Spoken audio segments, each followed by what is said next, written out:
Hi friends, నేను మీ Shanthakumari. Chicken marination ready అయిన chicken marination instant chicken ఫ్రైకి కావాల్సిన పదార్థాలు: శుభ్రంగా కడిగి ఉప్పు, కారం, పసుపు, నిమ్మరసం, 2 స్పూన్ల పెరుగు వేసి కలిపి రెడీగా ఉంచుకున్న చికెన్ మ్యారినేషన్.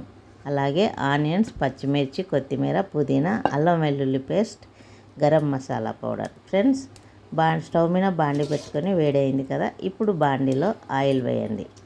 ఆయిల్ వేడయ్యాక ఆనియన్స్ వేసి స్లో ఫ్లేమ్లో వేయించండి.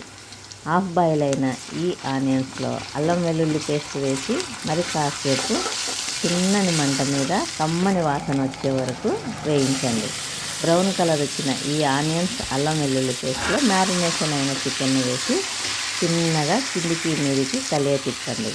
ఇప్పుడు ఈ చికెన్ పచ్చిదే కాబట్టి కొంచెం రఫ్గా డీల్ చేయొచ్చండి.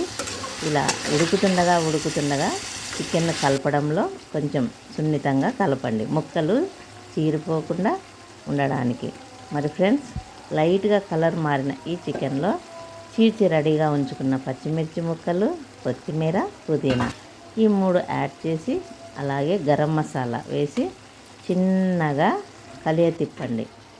మనం హ్యాండిల్తో పట్టుకొని చిన్నగా, చాలా స్లోగా, చాలా చిన్నగా, ముక్క విరిగిపోకుండా, స్ప్రెడ్ కాకుండా ఉండేలాగా కలపండి. ఇప్పుడు ఒక 10 కాజు పప్పులు, 5 బాదం పలుకులు వీటిని ఒక గర్రు మిక్సీలో వేసుకొని పక్కన ఉంచండి. ఈ వేగుతున్న ఈ చికెన్ ఒకసారి చెక్ చేసుకొని ఇలా కలర్ మారాక ఈ పౌడర్ను వేసి ముక్కలకంతా ఈ పౌడర్ పట్టేటట్టు మళ్ళీ ఒకసారి మనం తిప్పుకోవాలి.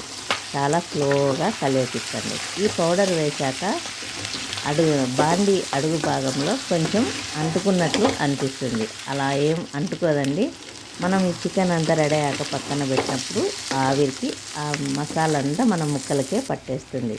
ఫ్రెండ్స్, మిగిలిన కొత్తిమీరను కూడా ఇలా చల్లుకొని ఇంకాసేపు మగ్గనివ్వండి. మగ్గిన ఈ చికెన్లో ఫైనల్గా నిమ్మకాయ యాడ్ చేసి నిమ్మకాయ, కొత్తిమీర, మసాలా, జీడిపప్పు మసాలా ముక్కలకు అంతా పట్టేటట్టు మరి ఒకసారి తిప్పండి. తిప్పిన ఈ చికెన్ ఫైనల్ అయిందండి. ఇప్పుడు కొత్తిమీర యాడ్ చేసి మళ్ళీ ఒక 5 నిమిషాలు మగ్గనించి పక్కన ఉంచండి. ఫ్రెండ్స్, నేను చేసిన విధానము, పద్ధతి మీకు అందరికీ నచ్చితే ఈ ఇన్స్టాంట్ చికెన్ ఫ్రై చాలా అప్పటికప్పటికి చేసుకొని తినండి. చాలా బాగుంటుంది.